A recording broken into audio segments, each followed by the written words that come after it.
Hi, everybody. My name is Nanika Edwards. I am a poet, artist, author, linguist, and educator from Trinidad and Tobago in the Southern Caribbean. Today, I wanted to share one of my pet peeves with you. I don't know, do you have pet peeves? Like, what kinds of things really get your goat? What kinds of things really annoy you that you see over and over again that you feel like, you know what? I need to speak up about these things. Yeah, one of the things I've come to realize is that I feel a lot better when I get things off my chest. I try not to do it in a toxic way, but it's better to get things off your chest than to try to keep the peace and keep things to yourself. Because one, I think you just naturally feel better. You have less kind of room that you're ruminating on when you get things off your chest. And two, I think that when people are honest about how they feel about things and really speak candidly and respectfully at the same time, then you yourself will respect yourself more, and other people will respect you more, even if it's secretly, and even if outwardly they give you a hard time, secretly they will respect you more. And whether it's people who don't like you or people who like you, they will respect you more for being brave enough to do what a lot of people are afraid to do. So it's not easy to do. I don't say that in a glib kind of way. It's not easy to be honest. It's not easy to go against the grain, but the more you do it, the more accustomed I think you get to it. And to be honest, what I found, at least in my case, is if you get angry enough, you will find the courage to stand up against things that are wrong. And that's what it has been in my case. I've just, sat down and watched things for years upon years upon years and said nothing. And I've come to the point where I'm like, no more, no more.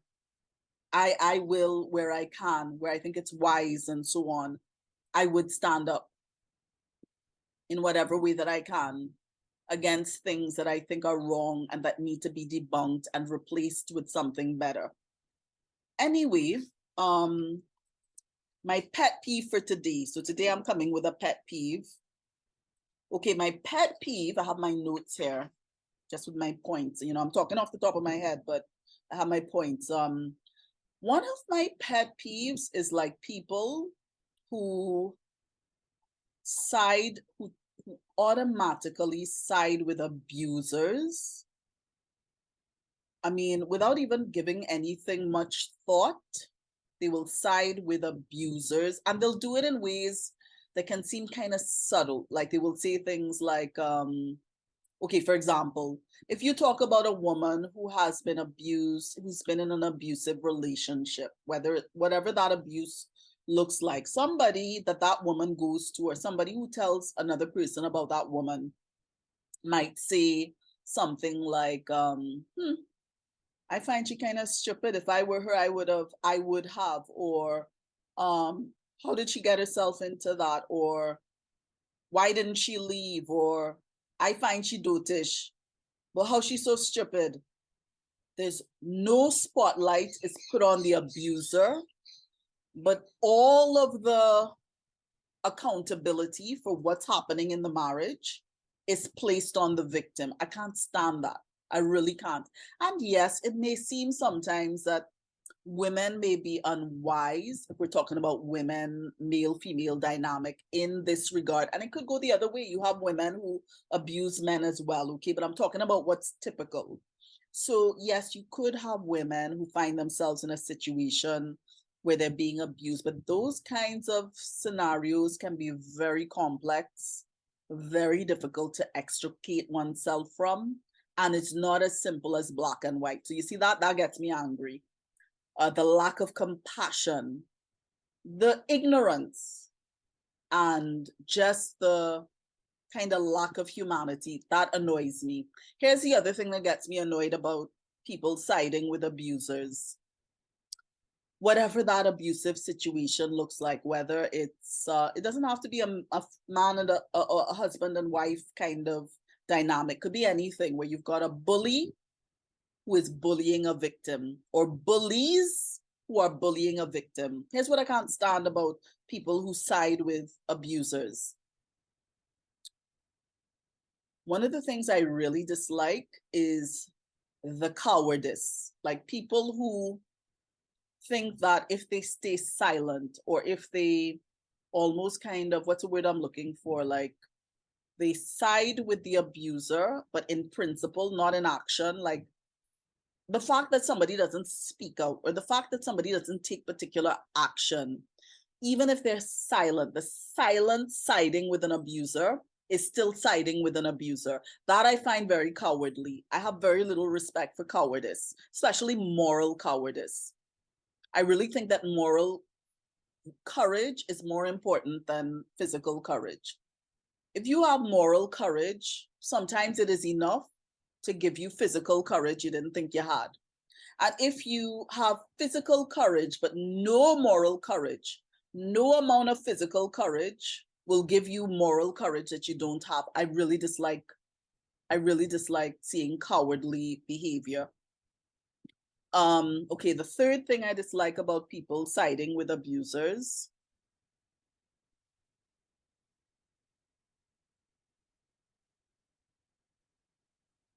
Okay, let me just wait here. I'll wait a bit, and then I'll resume. I'll have to just have to cut the video and stitch it. Okay, the third thing that I dislike about people siding with abusers is the fact that very often they will try to corner, manipulate the victim into being forgiving, into carrying a weight of responsibility that should really be on the abuser. So people will be quick to say, you need to forgive, or you need to not keep that in mind. Don't let that make you bitter, these kinds of things. And people are always quick to see, people who support abusers are quick to see what the victim needs to do. And they never ever seem to have the same kind of concern with what the abuser needs to do. The abuser needs to ask forgiveness. Well, no, first of all, the abuser needs to repent before God. The abuser needs to ask forgiveness, acknowledge what they've done, and ask forgiveness of their victim. And not just say, oh my gosh, I'm so sorry, please forgive me. They need to show that they know exactly, item by item, the damage that they have caused their victim. And they also need to make amends. So it's three things: repent, ask forgiveness, make amends.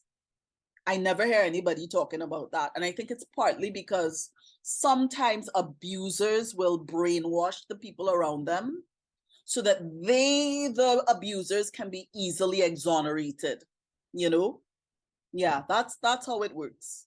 That's how it works a lot of the times. And you see that, it gets me angry, because there's no justice in that. There's no sense of justice in that. Whether somebody is a believer or a Christian doesn't matter. We're all supposed to have a sense of justice. This is particularly annoying when you see Christians standing up for abusers and standing up for injustice. Because when somebody stands up for an abuser, what they're standing up for is injustice. That gets me angry. Yeah, I don't get angry easily, and I don't get angry often. But you see, these things, they get me pretty heated, pretty hot around the collar. So that's what I really dislike about people who stand up with and for abusers, whether it's subtle or whether it's outright support.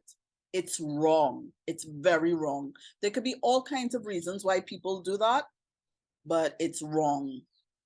And of course, if that's how I feel about the people who stand up with the abusers, you could imagine how I feel about the abusers. You could imagine how I feel about the abusers themselves, right? No. If you're an abuser, or if you're somebody who stands up for an abuser, you need to take a good look at yourself. And even if you feel you need to have a serious discussion with a professional therapist, although I don't even think this needs a professional therapist to sort out. then you can do that. A coward, it's very difficult for a coward to look themselves in the mirror. Very difficult. As Shakespeare said, he said something like, what did he say? A coward dies 1,000 deaths, but somebody who's not a coward just dies once. Something like that, he said, you know? Yeah, if you're a coward, you can't have a lot of self-respect, you know? And other people wouldn't have a lot of respect for you either. And this very principle is the thing that peer pressure is built on. You know, you have a bully or a group of bullies. Everybody's on the side of abuse. Nobody cares about the victim. That is wrong. That's wrong. People who stand with bullies are cowards. And yeah, I guess because I have been on the side of victimhood a lot of the time, I feel very strongly about these things. Not that I see myself as a victim. I do not play the victim card. I could easily play the victim card, but I don't like victimhood either. That's a whole other story. But I really dislike bullying and abuse. It's disgusting and it's wrong. Anyway, if you know abusers in your circle, if people come to you with stories of abuse, please give them a listening ear. Do not side with the abuser, no matter how sentimental you want to get about the abuser, depending on their relationship to the victim. No matter how much you admire the abuser, no matter how nice you know the abuser has been to you, if somebody comes to you and you think they are telling the truth, or you have checked, or better yet, you've checked your facts and you've checked out both sides of the story, or you have, you've done your fact checking and you've done your fact finding, and you realize that the victim is indeed telling the truth, then please be supportive. But even in that, don't off the bat act as though the victim is lying. Don't do that. It just adds trauma to an already traumatic experience that the victim is having. Don't do that. Anyway, that's it. That's my pet peeve. I guess I'm starting to get hot and heavy is the wrong word to use here. No, I mean, I'm getting really kind of, into these things, and I'm really realizing how annoying and upsetting these things are to me as I go through this whole series of my pet peeves. But anyway, when it comes to abuse, whether you've experienced abuse, whether you maybe yourself were an abuser, or whether you have been an active or inactive person who's been observing abuse, what are your views on all of this? I would really love to know. Please feel free to share in the comment section. One thing we are all free to do, it's to have an opinion. We may not always agree, but we are all free to have an opinion. Anyway, that's it. Let me move on to the next video.